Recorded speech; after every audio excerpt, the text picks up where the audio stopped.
నమస్తే, welcome to citizens pulse. నేను మీ ఉదయ్. తెలంగాణ రాష్ట్రంలో మొత్తం రౌండ్ టేబుల్ సమావేశాలు జరుగుతూ ఉన్నాయి. ఆంధ్ర పరిపాలకులకు సంబంధించినటువంటి వాళ్ళ మీద తెలంగాణ వాదులు, తెలంగాణ యాక్టివిస్టులు రెచ్చిపోతూ ఉన్నటువంటి సందర్భం. అయితే రీసెంట్గా ఎవరైతే కొంతమందిని టార్గెటెడ్గా మాట్లాడుతున్నారని చెప్పేసి మరికొంతమందిని తెలంగాణ యాక్టివిస్టులను, తెలంగాణ జర్నలిస్టులను మార్ఫుడ్ ఫోటోలతోటి కూడా సోషల్ మీడియాలో హల్చల్ చేస్తున్నటువంటి విషయం. అసలు ఏం జరుగుతూ ఉన్నది తెలంగాణ రాష్ట్రంలో, దీనిపై మాట్లాడే ప్రయత్నం చేద్దాం. మనతో పాటు ఆస్మా ఉంది. ఆస్మా నమస్తే. నమస్తే. ఏంటి అంటే రౌండ్ టేబుల్ సమావేశాలు ఏంది, అసలు ఈ యాక్టివిస్టులకు సంబంధించినటువంటి నీ ఫోటోలు కావచ్చు, కొంతమంది ఫోటోలు డిఫరెంట్ వేలో పెడతా ఉన్నటువంటి సందర్భం ఎలా చూడొచ్చు దీన్ని? అసలు ఏం జరుగుతుందంటే ఫస్ట్ ఆఫ్ ఆల్ ఇక్కడ వీళ్ళు ఏం చేస్తారులే అని ఒక నిర్లక్ష్యం ఒకటి, ఇంకొకటి మహిళల్ని బయటికి రాకుండా వీళ్ళ అమ్మాయిల నోర్లు మూయించాలనేది ఇంకొకటి. ఇట్లా చేయడం వల్ల ఏంటంటే వీళ్ళు చేసేది మొత్తం జనసేన సైనికులే, మళ్ళీ వేరే వాళ్ళు కూడా కాదు. ఏదో పవన్ కళ్యాణ్ అన్నారు నీ అయ్య జాగిరా అని అన్నందుకు మేమందరం రౌండ్ టేబుల్ పెట్టినాం, ఆయనకు బుద్ధి చెప్పినాం. అక్కడికే ఊకుండకుండా ఆయన చెప్పిండ్రు కూడా, ఆయన అపాలజీ చెప్తున్నాడు, ఆయన మాట్లాడుతున్నాడు. కానీ వీళ్ళు మధ్యలో ఎవరైతే ఉన్నారో చెంచగాళ్ళు, వీళ్ళంతా కలిసి ఏం చేస్తున్నారంటే కావాలని పోస్టులు పెడుతున్నారు. ఎవరెవరు ఇక్కడ మాట్లాడిందే లిస్ట్ ఆఫ్ పీపుల్, అమ్మాయిలు మహిళలు చాలా తక్కువ మాట్లాడినాం. ఎవరెవరైతే రియాక్ట్ అయినరో అప్పుడు వాళ్ళందరినీ ఇప్పుడు మార్పింగ్ ఫోటోలు మొత్తం గలీజ్గా పెడుతున్నారు. మా పుట్టుక గురించి, మా గురించి, మా మతాల గురించి అంతా. వీళ్ళు అసలు ఇక్కడ ఉండొద్దు, పాకిస్తాన్కి వెళ్ళాలి, నా గురించి అయితే ఇంకా ఘోరం పెడుతురు. నోట్లో మైకులు పెట్టడము అలాంటివి చాలా గలీజ్గా పెడుతున్నారు ఫొటోస్. ఎందుకు మరి? రాజకీయ నాయకురాలా లేకపోతే ఆస్మా నిరుద్యోగి? ఖచ్చితంగా నిరుద్యోగ వ్యవస్థ నుంచే, నిరుద్యోగుల లోపలనే కొంతమంది నాయకులు పుట్టుకొస్తారు చూడండి. అందులో నేను ఒకదాన్ని. రాజకీయ నాయకురాలను ఒప్పుకున్నావు? రాజకీయ నాయకురాలని ఎందుకంటారు? నాకు ఏమైనా రాజకీయ పార్టీ ఉందా వెనకాల? ఏ పార్టీలో లేనే నేను. కానీ నాయకురాలని అయితే నేను చెప్పగలుగుతాను. నిజంగా నిరుద్యోగ నాయకురాలని. నిరుద్యోగ నాయకురాలు అన్నప్పుడు మరి తెలంగాణలో ఉన్నటువంటి పోస్టుల మీద కొట్లాడాలి, దాని మీద కొట్లాడాలి. పవన్ కళ్యాణ్ తోటి మీకేం పంచాయతీ అంటున్నా? పవన్ కళ్యాణ్ తో నాకేం పంచాయతీ లేదు. తెలంగాణ అస్తిత్వం గురించి నా పంచాయతీ. తెలంగాణ అస్తిత్వం గురించి ఆయన మాట్లాడిండు. తెలంగాణ మీ అయ్య జాగిరాని అన్నాడు కాబట్టి నేను మాట్లాడాల్సి వచ్చింది. ఇంకొకటి, ఉద్యోగాల గురించి నేను ఎక్కడ కొట్లాడలేదు చెప్పండి. ఎక్కడ కొట్లాడలేదు. దాని నుంచి మరి పవన్ కళ్యాణ్ మీదకి ఎందుకు డైవర్ట్ ఏం అవ్వట్లేదు. నేను ఆల్రెడీ ఫేమస్, ఇంకా కొత్తగా ఫేమస్ కావడానికి ఏముంది? నేనేమైనా ఫేమస్ కాదా? నేనేమైనా మాట్లాడట్లేదా? నా మొహం ఇంతకు ముందు ఎవరికి తెలియదు. కొత్తగా పవన్ కళ్యాణ్ గురించి మాట్లాడితేనే నేను ఫేమస్ అయినా.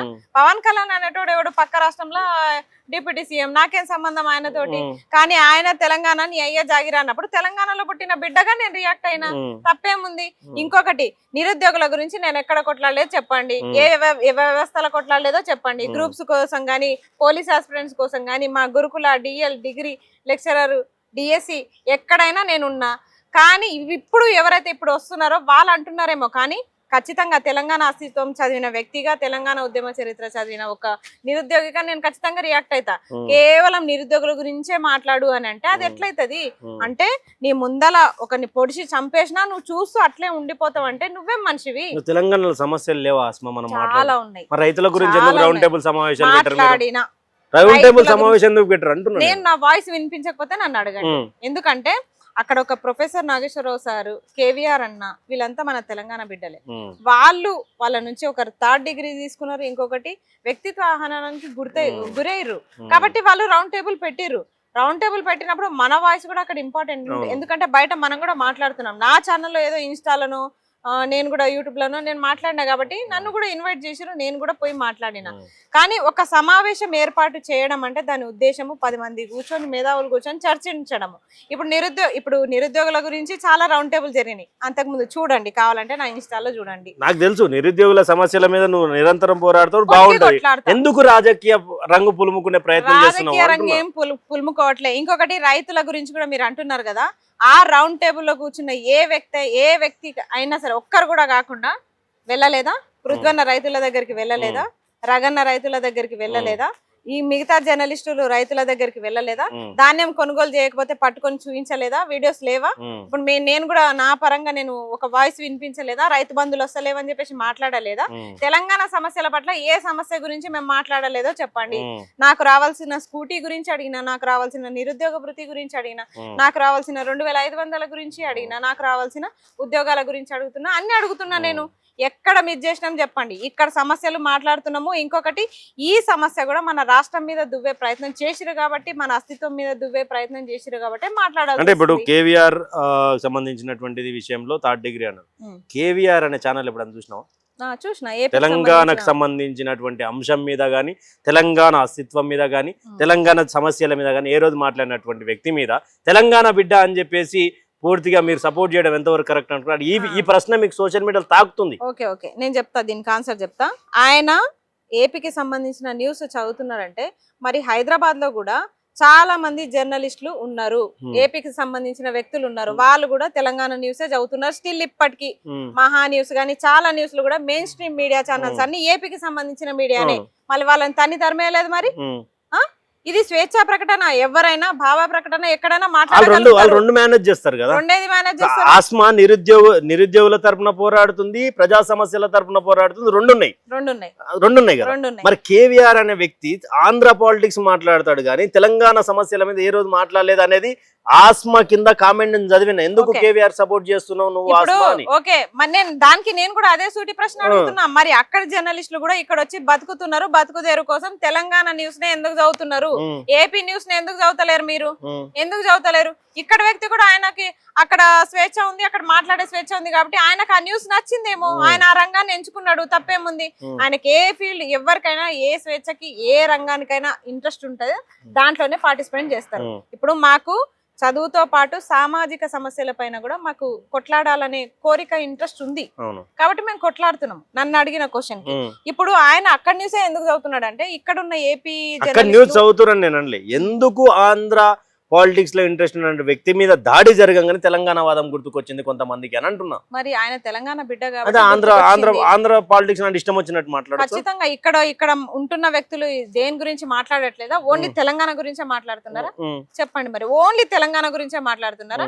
ఎక్కడో ఉన్న బీజేపీ దేశంలో అధికారంలో ఉన్న బీజేపీ గురించి ఎందుకు మాట్లాడతారు? మరి తెలంగాణ గురించే మాట్లాడండి. ఈ లెక్క ఎట్లా ఉంది? మరి ఓన్లీ తెలంగాణ గురించే మాట్లాడాలనే పదం అయితే తప్పు. నేను చెప్తున్నా కదా, ఎవరికైనా స్వేచ్ఛ ప్రకటన ఉంటది, ఎవరైనా మాట్లాడొచ్చు. మాట్లాడడం తప్పని ఎవ్వరు అనట్లేదు, కానీ తప్పుగా మాట్లాడితే మాత్రం బాగుంటది. ఇప్పుడు పవన్ కళ్యాణ్ వచ్చి ఇక్కడ ప్రెస్ మీట్ పెట్టొచ్చు, సభలు పెట్టొచ్చు, ఏదైనా పెట్టొచ్చు. నేను అయితే ముఖ్యంగా అపోజ్ చేసింది ఏంటంటే, మీరు తెలంగాణ రాష్ట్ర ఆవిర్భావ దినోత్సవం రోజు ఒక తెలంగాణ గడ్డ పైన మీరు వచ్చి మీ జెండా ఎట్లా పాతుతారు? అది మా గుండెల్లో గుచ్చినట్టు ఉంటది. ఆ రోజు వద్దని చెప్పినాం. మిగతా రోజులు ఇప్పుడు నిన్న వచ్చి పార్టీ ఆఫీస్ ఓపెన్ చేసుకున్నారు, పెట్టుకోండి, అది మీ స్వేచ్ఛ, మీరు ఏ రోజైనా పెట్టుకోండి. బట్ తెలంగాణ రాష్ట్ర అవతరణ దినోత్సవం రోజు పెట్టకండి అని చెప్పినాం. మీ అయ్యా జాగిరా అన్నారు. సరే, దానికి ఎవరికి నిజంగా తెలంగాణ బిడ్డలు అయితే కోపం వస్తుంది, లేదు మనల్ని కాదు పక్కన అన్నాడు అనుకుంటే మాత్రం ఏం చేయలేము. అంటే రీసెంట్ గా నర్సరావుపేట పోయి ఆస్మా హంచల్ చేసింది అక్కడ బయటలో తీసుకొని ఎలా ఉంది పాలన అని. అయితే దానికి కౌంటర్ గా జనసేనకు సంబంధించినటువంటి ఒక వ్యక్తి, నాయకుడు, కార్యకర్తను నీ వీడియో అటాచ్మెంట్ లో ఒక వీడియో చేసి పిఠాపురం పోదాం, లేదంటే కొంతమందిని టీడీపీ వైసీపీ వాళ్ళని అటాచ్ చేసుకొని ఆడ ప్లాన్ చేసుకొని తిట్టించిన పవన్ కళ్యాణ్ అనేది పెద్ద ఎత్తున చర్చ జరుగుతుంది. ఎందుకు నర్సరావుపేటలో అది జెన్యూన్ గా కూర్చోబెట్టి మాట్లాడించిందా, లేకపోతే పెయిడ్ గా అంటే అక్కడ ఉన్నటువంటి కాంటాక్ట్ తీసుకొని వైసీపీ వాళ్ళని మాట్లాడించిన వీడియో నాది? దాంట్లో మీకు చాలా మంది దాంట్లో టీడీపీ కార్యకర్తలే ఉన్నారు ఎక్కువ. వాళ్ళే గొడవ పడుతున్నారు. అది కూడా నేను పెట్టిన, ఆ వీడియో కూడా నేను పెట్టిన. వాళ్ళే గొడవ పడుతున్నారు. మీరు ట్యాపరింగ్ చేసి గెలిచిరని ఒకరంటే, లేదు మేము స్వచ్ఛందంగా గెలిచినాము, ఇప్పుడు మేము ట్యాపరింగ్ చేసినట్టయితే జగన్ గెలిచినప్పుడు కూడా ట్యాపరింగే జరిగిందని వాళ్ళే గొడవ పడుతున్నారు. అది కూడా మీరు చూడాలి. ఇంకొకటి, వచ్చే దారిలో ఖచ్చితంగా ఎక్కడో ఒక దగ్గర ఆగి ఇక్కడ ఏపీ ప్రజల సమస్యలు ఏందో ఒక బయట తీసుకొని పోదాం అనిపించింది. ఎందుకంటే అక్కడ వచ్చి నీ అయ్యా జాగిరా అన్నప్పుడు నాకు మండింది. కాబట్టి అక్కడ కూడా ఏమేమి సమస్యలు ఉన్నాయో చూపెడతా అని ఒక వీడియోలో చెప్పిన. మళ్ళీ నేను వెళ్ళకపోతే నా తెలంగాణ ప్రజలే నన్ను వేసుకుంటారు కింద. మీరు అన్నట్టు అదే కామెంట్ లో నన్ను వేసుకుంటారు. నువ్వు ఎందుకు పోలే, ఉట్టిగా మాటలు చెప్తావా, పోవా అని చెప్పేసి నన్ను అన్నారు. కాబట్టి సరే నేను కూడా పోతా అని చెప్పేసి పోయినాము. నేను, భార్గవన్న, తిరుపతి అన్న జర్నలిస్టులను తీసుకునే వెళ్ళినాము. వెళ్ళి అక్కడ మాట్లాడే ప్రయత్నం చేస్తే వాళ్ళు అన్నది ఏంటంటే, ఇక్కడ కూడా ఏం బాగాలేదు అంటే, నేను ఒకటే అడిగిన, సరే ఇక్కడ ఎట్లుందో తెలియదు కానీ ఈయన వచ్చి అక్కడ తెలంగాణలో కూడా మేము పోటీ చేస్తామని చెప్తున్నారు, గెలిచే అవకాశాలు ఉన్నాయా అంటే, ఇక్కడనే చక్కగలేదు, ఇక్కడనే దొంగ ఓట్లతోటి గెలిచిరు, అక్కడ ఏం చేస్తారని చెప్పేసి వాళ్ళు మాట్లాడిరు. తప్పేముంది? జనసేన వర్షం కరెక్ట్ కదా, వైసీపీ వాళ్ళని కూర్చోబెట్టి మాట్లాడిచ్చిరు అనేది మీకు అంటే మీకు అర్థం కాదు. వైసీపీ కాదు, తెలంగాణలో వాళ్ళు, నేను చెప్తుంది అదే, అక్కడ టీడీపీ వాళ్ళు కూడా ఉన్నారు, వైసీపీ వాళ్ళు కూడా ఉన్నారు, అందరు ఉన్నారు. బట్ అందరు మాట్లాడే ప్రయత్నం చేయలేదు. ఎందుకంటే అక్కడ మాట్లాడితే ఇక్కడ ఉన్నంత స్వేచ్ఛ లేదు. అక్కడ తీసుకుపోయి 3rd డిగ్రీ చేస్తున్నారు. కావాలంటే ఇప్పుడు కూడా ఇదే కెమెరా పట్టుకొని పోదాం రండి, వాళ్ళు అదే చెప్తారు, అమ్మ మేము ఇప్పుడు కనిపిస్తే మమ్మల్ని 3rd డిగ్రీ చేస్తారని. అలాంటి పరిస్థితిలో ఒక 2-3 ముందుకు వచ్చి ధైర్యంగా మాట్లాడారు. వాళ్ళ ధైర్యానికి మెచ్చుకోవాలి. అక్కడ వైసీపీ వాళ్ళు కాదు, వాళ్ళు ఎవరో కూడా మాకు తెలియదు. ఇంకొకటి, ఆ వీడియోలో కూడా మేము ప్లేస్ అండ్ అక్కడ hotel phone number, hotel address కూడా పెట్టినాము. ఎవరికి డౌట్ ఉన్నా వెళ్ళి అడగొచ్చు, అక్కడ ప్రజల్ని కూడా అడగొచ్చు, ఇక్కడ వచ్చి తెలంగాణ వాళ్ళు ఏం మాట్లాడిపోయారు అని. వాళ్ళే చెప్తారు, వాళ్ళు అక్కడనే ఉంటారు, వాళ్ళదే హోటల్ అది. అంటే మరి మీరు ఎంతో కాలంగా గురువుగా భావించేటువంటి అశోక్ సార్ ఒక ఘనకార్యం చేశారు. ఎన్టీఆర్ విగ్రహం తగలబెట్టిండు. ఒక పండితుడు, ఒక గురువు అలాంటి పని చేయడాన్ని ఎలా చూస్తుంది ఆస్మ? ఎలా చూస్తా అంటే, సార్ ఈ టైంలో చేయడం కరెక్ట్ అనిపించలేదు. మేము ఎప్పుడైతే అస్తిత్వవాదం గురించి మేము ఉద్యమం చేస్తున్నామో ఆ టైంలో కాల్చింటే బాగుండే. కాల్చుడు కరెక్టే అంటారు. కాల్చుడు కరెక్టే. ఇన్ని సంవత్సరాలు, మరి ఇన్ని సంవత్సరాలు కాలంది, ఇప్పుడు ఎందుకు కాలుతుంది అంటున్నా? ఇప్పుడు ఎందుకు కాలుతుంది అంటే, ఇప్పుడు మన రాష్ట్రం వచ్చింది, ఇప్పుడే ఎందుకు వస్తున్నాయి గొడవలు అంటే, ఎందుకు వస్తున్నాయి మరి తెలంగాణ అస్తిత్వ గొడవలు ఇప్పుడు ఎందుకు వస్తున్నాయి? సరే, రాష్ట్రాలు విభజన జరిగిన తర్వాత కోలుకోవడానికి కొంచెం టైం పడుతుంది. ఎందుకంటే ఉమ్మడి రాజధాని మనం 10 సంవత్సరాలు ఏర్పాటు చేసుకున్నాం. ఈ 10 సంవత్సరాల ఉమ్మడి రాజధాని ఎందుకంటే, సరే రాష్ట్రం విడిపోతుంది, మీ రాజధాని ఏర్పాటు అయ్యేంత వరకు ఈ రాజధాని మీకు షెల్టర్ గా ఉంటది, ఒక సపోర్ట్ గా ఉంటది అని అనుకున్నాం. కానీ ఇంత జరిగినా వాళ్ళు కనీసం ఒక రాజధానిని కూడా ఏర్పాటు చేసుకోలేని పరిస్థితి, కనీసము ఆంధ్రప్రదేశ్ కి ఇది రాజధాని అని చెప్పుకోలేని పరిస్థితిలో వాళ్ళు ఉన్నారు. ఇక్కడ ప్రజల తప్పు కాదు, నాయకుల తప్పు. ఇప్పుడు 10 సంవత్సరాలు ఇంతకు ముందు పాలించిన వ్యక్తి అయినా ఇప్పుడు ఈయనైనా అదే జరిగింది. వాళ్ళు వాళ్ళ రాజధాని అని చెప్పుకోవడానికి ఒక పేరు కూడా లేకుండా పోయింది. ఎంతసేపటికి అమరావతి అమరావతి అని ఒక మాటనే తప్ప అది కన్ఫర్మేషన్ లేదు. అంటే అశోక్ సార్ చేసింది కరెక్ట్ అంటారు. కరెక్టే, కానీ ఈ టైంలో చేసేది లేకుండే. ఎందుకంటే మేము చేస్తున్నప్పుడు అస్తిత్వవాదాన్ని ఎత్తుకున్నప్పుడు ఆయన చేసింటే బాగుండే. ఇప్పుడు సపరేట్ గా చేయడం వల్ల అది వేరే పోతుంది. ఇప్పుడు మాకు కూడా సంబంధం లేనట్టు అదేటో పోయింది. అంటే ఒక గురువు స్థానంలో ఉన్నటువంటి వ్యక్తి అలాంటి చేయొచ్చా? అంటే ఒక మన ప్రాంతీయ విద్వేషాలు రెచ్చగొట్టచ్చా? ప్రాంతీయ విద్వేషాలు రెచ్చగొడుతున్నాడు ఎందుకంటారు? ఎందుకంటే అందరం చెప్పిన మాటనే కదా. ఇప్పుడు సరే గద్దరు మా గురువు, గద్దరు మా అన్న అని చెప్తున్నారు కదా పవన్ కళ్యాణ్, నేను ఒప్పుకుంటా దానికి కూడా. మీకు అంత సన్నిహితమే ఉంటే అమరావతిలో అదే బుద్ధుడి ముందు మా గద్దర్ విగ్రహం పెడతారా? మీరు పెడతారా? సరే, అదే కాసు బ్రహ్మానంద రెడ్డి హైవేకే కాసు బ్రహ్మానంద రెడ్డి హైవే పేరు పెట్టేసారు. ఆ హైవే పక్క పోంటే ఈయన విగ్రహం తీసుకుపోయి పెడతారా? సరే, ఉన్న విగ్రహాలు అట్లే ఉన్నాయి కదా, తీసుకుపోయి పెడతారా? ఇప్పుడు ఇంకొకటి ఏంటంటే, ఇక్కడ ఇంకొకటి మేజర్ ఏం జరుగుతుంది, ఉన్న విగ్రహాలు పక్కన పెడితే సరే ఉన్నాయి పెట్టేసిరు, పోయింది అనుకుంటే తీరా ఇప్పటికీ ఎన్టీఆర్ విగ్రహాలు పెడుతున్నారు. మరి ఇప్పటికీ గద్దర్ విగ్రహాలు ఎందుకు పెడతలేరు? మన అందశ్రీ విగ్రహం ఎందుకు చెప్తున్నాం కదా, అందశ్రీ విగ్రహం ఎందుకు పెడతలేరు, గద్దర్ విగ్రహం ఎందుకు పెడతలేరు, తెలంగాణ బిడ్డల విగ్రహాలు పెట్టకుండా ఎన్టీఆర్ విగ్రహమే అడ్డం వస్తుందా? ఎన్టీఆర్ విగ్రహం అని కాదు, బాలసుబ్రహ్మణ్య విగ్రహం అప్పుడు కూడా గొడవలు జరిగాయి. రైట్. మరి కాసు బ్రహ్మానంద రెడ్డి టాపిక్ మీరు తీసిరు కాబట్టి నేను అడుగుతా, కేబీఆర్ పార్క్ ఆయన పేరు మీద ఉంది. 1967లో పిట్టలం కాల్చినట్టు కాల్చి చంపాడు.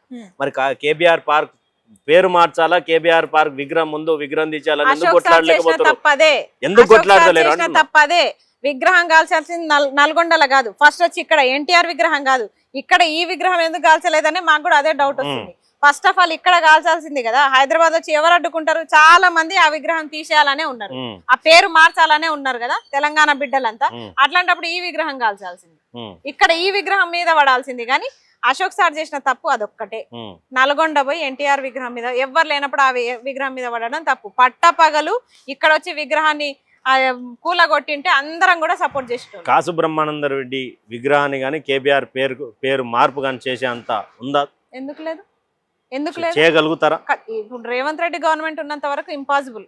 నెక్స్ట్ ఏదైనా గవర్నమెంట్, అంతకుముందు కేసీఆర్ ఉన్నది కదా, అప్పుడు ఏం చేయలేకపోయారు? అప్పుడు మారుస్తామన్నారు, వచ్చింది ఒక వాదన, అయితే మారుస్తాము, ఇంకా మార్పులు జరుగుతున్నాయి, ఖచ్చితంగా మారుస్తాం. ఇంకొకటి, ఈ ఉన్న విగ్రహాలు ఏమో గానీ, ఎందుకంటే ఒక పెద్ద మనుషులు వాళ్ళని తీసేయలేము, కానీ కొత్త విగ్రహాలు పెట్టే ప్రసక్తి అయితే లేదని చెప్పారు.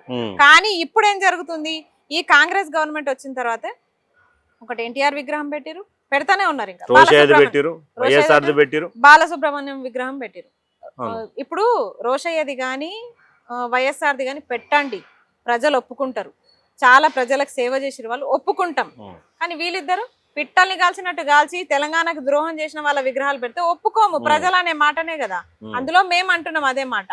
అందరి విగ్రహాలను కూడా కూలగొట్టండి అనేంత సెల్ఫిష్ లం ఏం కాదు, అంత కిరాతకంగా మేము వ్యవహరించాం. ఫైనల్ గా ఏదైతే అమరావతికి నేను వస్తున్నా, అమరావతిలో వచ్చి బుద్ధుని విగ్రహం కాడ నేను ఇది ఫలానది చేస్తా అని చెప్పి నువ్వు ఏమైనా స్టేట్మెంట్ ఇచ్చినావు?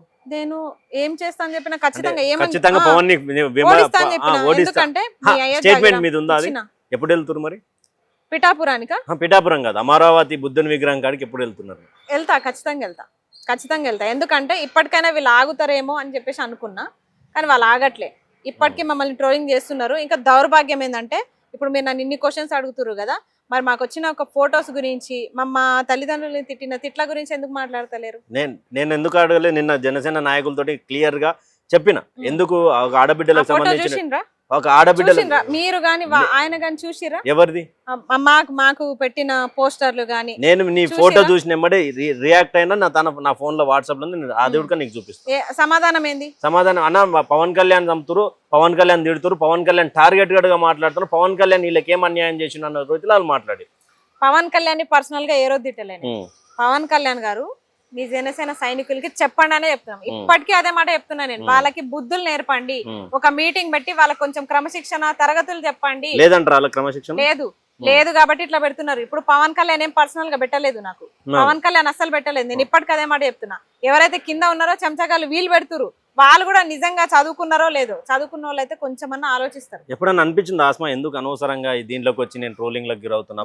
చదువుకున్న దాన్ని అస్సలు అనుకోవట్లేదు. ఎందుకంటే నా వల్ల జరిగిన ఇంకొక ఆడపిల్ల మీద జరగొద్దు అంటే ఒక వ్యక్తిని జస్ట్ ఆయన పేరుని ఒక మాట అంటేనే కింద ఉన్న ఈ రజాకార్ వ్యవస్థ అనేది అదే కనిపిస్తుంది నాకు. వీళ్ళు ఇంత ట్రోల్ చేస్తున్నారు. ఒకవేళ వీళ్ళ అధికారంలో ఉంటే పరిస్థితి ఎట్లుంటదని ఒక భయం పుట్టింది నాకు. ఫస్ట్ ఏమనందే ఆంధ్ర గుర్తుకొచ్చిందా? ఆంధ్ర గుర్తుకొచ్చింది ఏంది? అప్పటిదాకా ఆంధ్ర ఎందుకు గుర్తొస్తుంది కానీ, కాకపోతే అక్కడికి వెళ్తే అక్కడ చూసిన తర్వాత భయం పుట్టింది నాకు. థర్డ్ డిగ్రీ మాట్లాడితే థర్డ్ డిగ్రీ. మీడియా స్వేచ్ఛ ఇక్కడ ఉన్నంత అక్కడ ఉండదు. అందుకే అక్కడ ఉన్న జర్నలిస్టులు అందరూ కూడా హైదరాబాద్ లో సెటిల్ అయ్యారు. హైదరాబాద్ లో మీడియా ఛానల్స్ నడుపుతున్నారు, హైదరాబాద్ లో జాబ్స్ చేస్తున్నారు. ఇంకొకటి ఇక్కడ ఉన్న వ్యక్తి కూడా అక్కడ మాట్లాడుతున్నారు కాబట్టే థర్డ్ డిగ్రీ జరిగింది. అంటే స్వేచ్ఛ అనేది ఆంధ్రప్రదేశ్ లో లేదు. ఫైనల్ గా ఆస్మా రాజకీయాలకు ఎప్పుడు ఎంటర్ పోతుంది? ఏ పార్టీ జెండా కప్పుకోబోతుంది? ఏ పార్టీ జెండా లేదు ప్రెసెంట్ అయితే. ఇప్పుడైతే నిరుద్యోగ నాయకత్వం వహిస్తున్నా 100%. నేను చెప్తున్నా, నేను నన్ను రాజకీయ నాయకురాలని అనకండి. మీరు ఐకమత్యం మీకు ఐకమత్యం లేదు, మీరే ఒక్కొక్కరు అలిగిపోయినటువంటి ఇప్పుడు నేను టీఎస్సీ రాస్తున్నా, నాకు ఒక టీం ఉంటది, గ్రూప్స్ రాసేటోళ్ళకి ఒక టీం ఉంటది, పోలీస్ ఆస్పిరెంట్స్ కి ఒక టీం ఉంటది. ఆ టీంలకు నేను ఎట్లా మద్దతు ఇస్తా? మా అయితే ఆ టీంలకు నేను ఎట్లా ఎంటర్ అవుతా? నా హైట్ పర్సనాలిటీకి నేను పోలీస్ అని చెప్తే ఎవరైనా నమ్ముతారా? నమ్మరు. వాళ్ళు వచ్చి మా దగ్గర ఇగో నువ్వు మాట్లాడు, నువ్వు టీచర్ ఆస్పిరెంట్ మాకు మద్దతుగా మాట్లాడంటే మాట్లాడతా. గ్రూప్స్ వాళ్ళు వచ్చి మా 29 జీవో గురించి మాట్లాడమంటే మాట్లాడతా.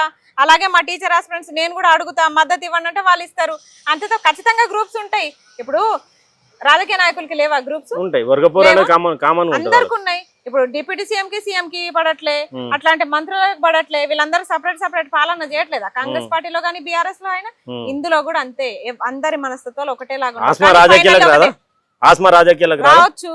రావచ్చు. మమ్మల్ని అడ్డు పెట్టుకుని ఎంతో మంది ఈ రోజు ఎమ్మెల్సీలు, విప్లు, లైబ్రరీ చైర్మన్లు, ఎడ్యుకేషన్ చైర్మన్లు అందరూ అయ్యారు. మీ కాడికి వచ్చిన రాహుల్ గాంధీ ప్రధాని అయితే లేడుగా, మీ దగ్గరకు వచ్చిన రాహుల్ గాంధీ ప్రధాని అయితే లేడు. ఆయనని వీళ్ళంతా తొక్కేస్తున్నారు కదా పాపం. ఆయనని నిజం బక్రాన్ చేసేసారు. అసలు ఆయన ఆ రోజు ఎవరికి చెప్పకుండా చిక్కడపల్లికి లైబ్రరీకి వచ్చిండు. అట్లా వస్తే మా బాధలు తెలుస్తాయి ఆయనకి. ఇప్పుడు ఏమైతుందంటే వీళ్ళ చేతిలో కీలుబొమ్మ అయిపోయిండు రాహుల్ గాంధీ. తెలంగాణకు రావాలంటే రేవంత్ రెడ్డి పర్మిషన్ కావాలి, ఈయన ఆపుతాడు ఇక్కడ. అప్పుడు ఎవరు ఆపటోళ్ళు లేరు, డైరెక్ట్ వచ్చిండు ఎలక్షన్స్ కాబట్టి. ఒకవేళ అట్లా వస్తే ప్రధానమంత్రి అవుతాడు, లేకపోతే కష్టం. పోరాటం అయితే ఆగదు, ఖచ్చితంగా ఆగదు. ఇది ఆస్మా చెప్పినటువంటి విషయాలు ఏంటి అంటే, తెలంగాణ అస్తిత్వం మీద కానీ ఆడపిల్లల మీద కానీ జన సైనికులు అనే వాళ్ళు ఒక బ్యాచ్ తయారై మా మీద ట్రోలింగ్ చేస్తా ఉన్నారు. ఎప్పటికీ కూడా మేము పవన్ కళ్యాణ్ వ్యతిరేకం కాదు. పవన్ కళ్యాణ్కి సంబంధించినటువంటి మాటలు ఏవైతే ఉన్నాయో గతంలో మాట్లాడారో దానికి వ్యతిరేకంగా పోరాడుతున్నాం. జనసేనకు సంబంధించినటువంటి వాళ్ళు ట్రోలింగ్ చేసినా కూడా మేము ఉద్యమం ఆపేది లేదు, పోరాటం ఆపేది లేదు అంటూ కూడా, ఇంకా నిరుద్యోగుల సమస్యల మీద, రాజకీయంగా రైతులకు జరుగుతున్నటువంటి అన్యాయాల మీద, ప్రతి ఒక్క తెలంగాణ సమస్య మీద కూడా గొంతు విప్పి మాట్లాడుతూ అంటూ కూడా సిటిజన్ పల్స్తో ఆస్మా చేసినటువంటి వాక్యాలు. కెమెరామెన్ నాయక్తో ఉదయ్ కిరణ్, హైదరాబాద్.